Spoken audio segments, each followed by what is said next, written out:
Ndugu zangu wapendwa katika Kristo, karibuni kwa tafakari ya neno la Mungu. Neno la Bwana katika asubuhi yetu ya leo, tunaanza kwa kuliangalia somo la kwanza kutoka katika kitabu cha Yakobo.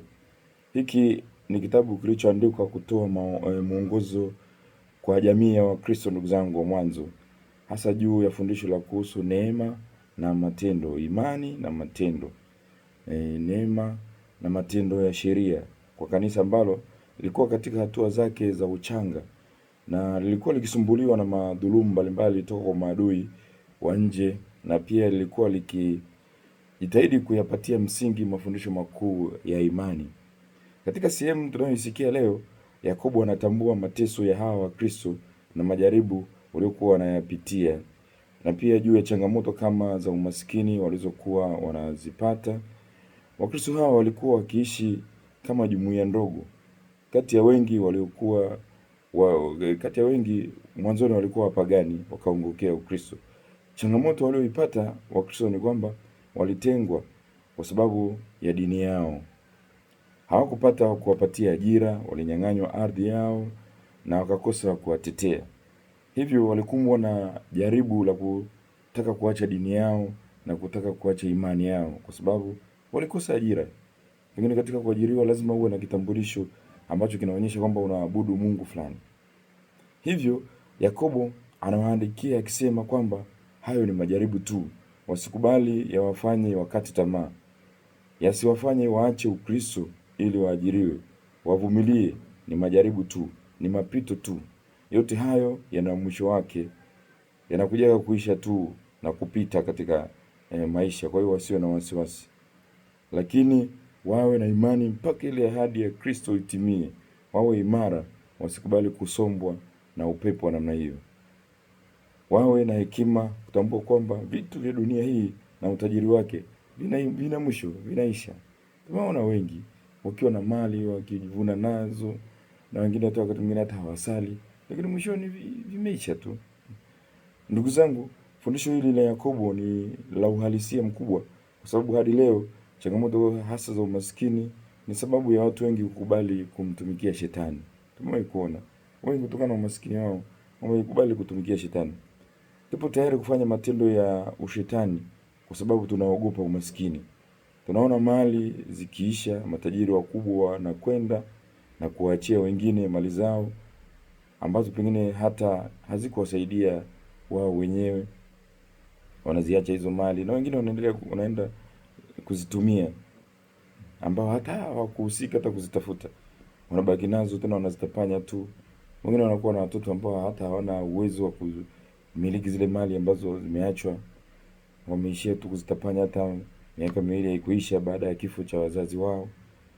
Lakini ndugu zangu, sisi tunapaswa kuelewa hivi vyote hivi ni vya muda. Tusikubali.